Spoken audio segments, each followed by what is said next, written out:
Hey, what's up guys, it's the King of Nerdy Python, and today we're going to be discussing the Game of Thrones series finale.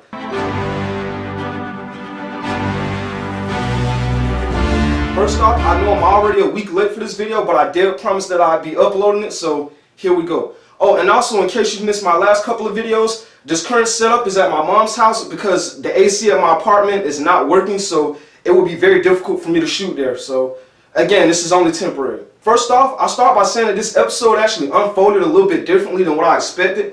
I guess I was really expecting an epic showdown between Jon and Daenerys, but then again, this is the series finale, so I do understand why the director chose the route he did, and for the most part, I'm actually pretty content. And as far as the overall tone of this season, I guess this is just as good as any ending that we were going to get. So now, bear along with me as I break down all the spoilers of the episode from start to finish. So at the start of this episode, we get this overwhelming feeling of sorrow and dreadfulness as Jon, Davos, and Tyrion sort of move along all the wreckage of what was once King's Landing. After Tyrion wanders off alone, Jon and Davos come across Grey Worm, who's got Cersei's remaining troops held hostage, and they try talking him into sparing the soldiers, explaining that Dany has pretty much won and that there's no longer a threat. He's unconvinced and even raises his hand at one of the soldiers before being stopped by Jon, and at that moment, I really thought that it was going to go down because all of Grey Worm's men didn't pretty much draw their weapons, and it really wouldn't have turned out so well for Jon and Davos because they were really outnumbered. Tensions are diffused when Davos suggests that he and Jon leave and speak to the Queen, and when they finally do leave, we do get that shot of Grey Worm pretty much proceeding to, just execute all the prisoners one by one, and, it really just shows how much of a dark place that Grey Worm is in, given the fact that he pretty much watched the love of his life, beheaded right in front of him. Tyrion reaches the location of Jaime and Cersei's death, and we're just hit with a huge wave of emotion as he stares at the corpses of his brother and sister. The weight of the sentiment here is very high as we sort of look back at this family that's always been very dysfunctional, flawed, and imperfect, but loving at the same time as, every path they've taken is always letting them back to each other, and I think it really paid great homage to House Lannister. We then cut to Dany's epic reappearance on screen with her new status as Jon, Arya, and Tyrion, approach this celebration with an apparent disgust on their face, and you can really just see the amount of disapproval and almost hate for what she's become, and it really just shows how much all their trust and faith in her has just been broken. She turns to Tyrion and says that freeing Jaime was an act of treason, and he pretty much replies by saying, "Bitch, you slaughtered an entire city, who the fuck is worse?" And like a boss, he pretty much grabs her crest from off his chest and tosses it right in front of her, and I just really love how he came at her for that. Jon goes to visit him in his cell after he's taken prisoner, and they have a very deep and heartfelt conversation about how to move forward. Tyrion admits that he was wrong about Dany all along, while Jon is just in denial about the whole thing and even sort of defending her, but at the same time, he hears Tyrion out and understands what needs to be done. Jon heads to the destroyed throne room to confront Dany, and she pretty much, tells him the story of the Iron Throne and how it's supposedly made of the swords of 1,000 slain enemies, and reveals to him her plan to continue her conquest for complete rule. To my delight, and just like Tyrion before him, he scolds her for all the damage that she's done before she tries to do that thing where she embraces him to sway his mind, but it doesn't work, and he sees right through it and uses it as an opportunity to plunge his sword right in her gut, and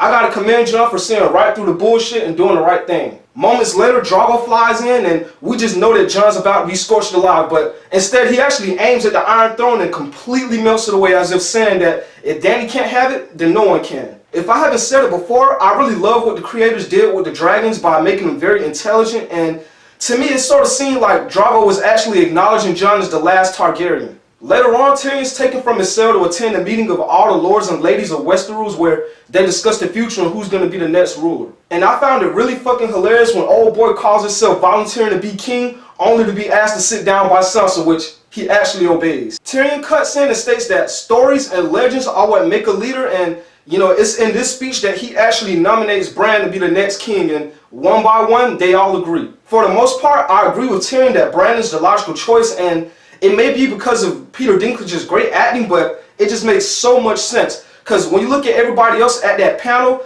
the only really qualified people are the Lannisters and the Starks. And as cool as she is, Arya's always been too much of an outsider, and Sansa, for as smart and determined as she is, has truly only been loyal to the North, while we all know that Jon never really wanted anything to do with the throne. So when you look at it, Brandon as the next king just is the best choice. So Sansa gets the last vote, but declares the North an independent kingdom with her as its queen, and Brandon ultimately agrees. Towards the end of the episode, Tyrion visits Jon in his cell where he's been imprisoned for murdering Dany to inform him of the new king and his new sentence, and the terms of which I'm still a little confused about. If I'm not mistaken, the exact terms were in favor of Jon keeping his life. Bran pretty much ordered him to the Night's Watch for 10 years where he'll lose all his nobility, and judging by the way this episode ended, I'm guessing that was Brandon's way of cleverly letting him walk free.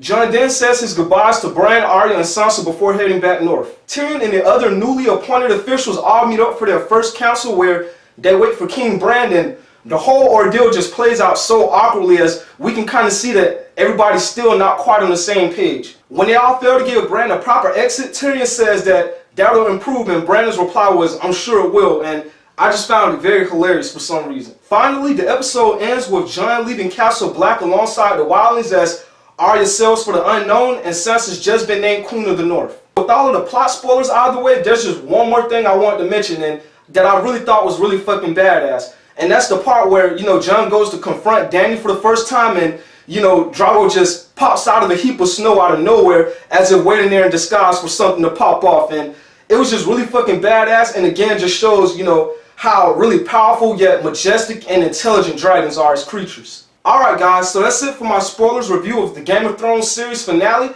I hope you guys enjoyed this video. If you did, be sure to like, comment, and subscribe, and make sure you tap that bell for notifications. There's also links to my social media posted down in the description below. And as always, Nerdy Python is out of here.